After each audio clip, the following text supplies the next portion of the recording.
After frankly playing the VR MMO World Fantasy Online for almost a year, the shut-in and relative affluence 15-year-old Yuna receives a bear costume from the game's administrator. The outfit, while somewhat embarrassing to wear, turns out to have overpowered stats and effects that make her character significantly more powerful. After accepting the bear equip, she finds herself transported into another in-world game that prevents her from returning to reality.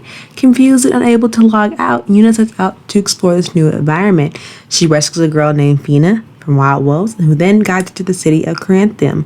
With an extended bear attire, however, Yuna stands out wherever she goes. Alongside her boosted fight paralysis, her reputation quickly rises to the point where people give her the nickname the Bloody Bear.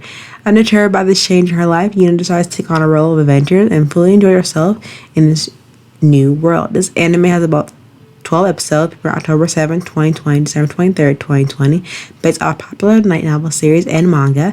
It is action, comedy, and fantasy. Each episode's 23 minutes per episode, is rated PG-13, and also in store for another second season. Let's get started into the review.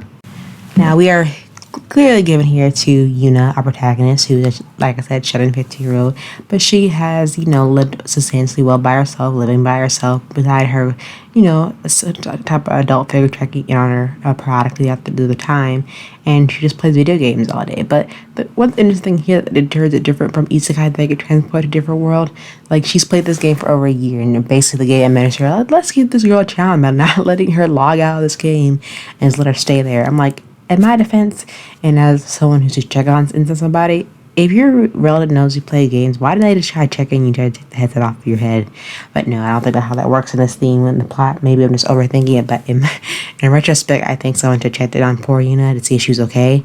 But then, we see her in the game as she getting talked to by the game administrator, and they're asking all these questions, and that's her first avatar. Like, this is her overpowered avatar that she's maxed out to the max before she was getting her new outfit, and like her avatar itself wasn't that bad from the standpoint, like it looked fine. But then when she's asked these questions, and then she doesn't realize by asking these questions that she got trapped into this new reality world, which is fair.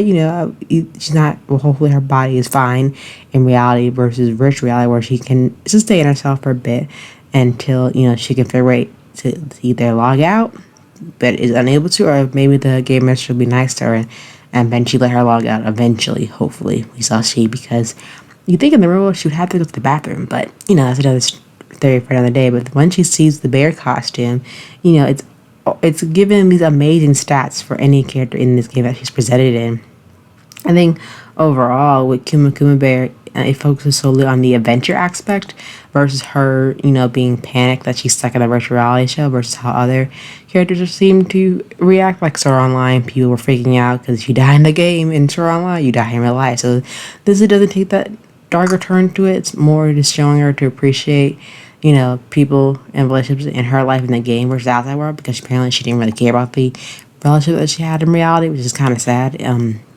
But overall, I think with Kuma Kuma Bear, it advertises a main character who, sometimes when you're a female character, you're often given either nice costumes for your characters or really weird or unexpected costumes for your stat level.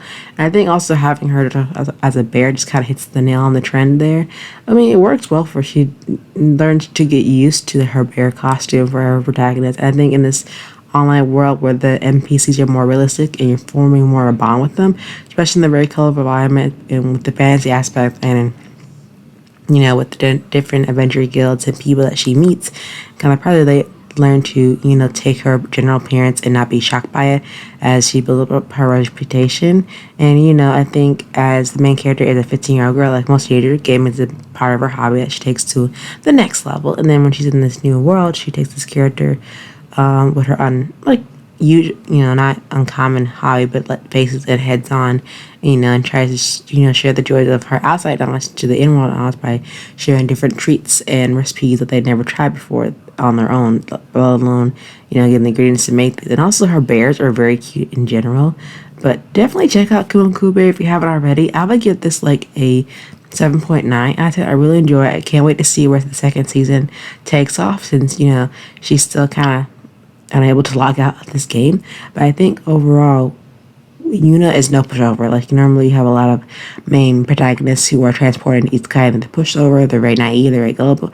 But Yuna's not that. And when it's just being 12 episodes, you get a clear, understanding and evaluation of her judgment and her combat skill, how she's trusting of others and how she fights monsters, and how she builds up that repertoire. And then meeting new friends along the way, I think you kind of see how she's kind of like form this new family in this reality world, which is the bond that she's faced on the outside world.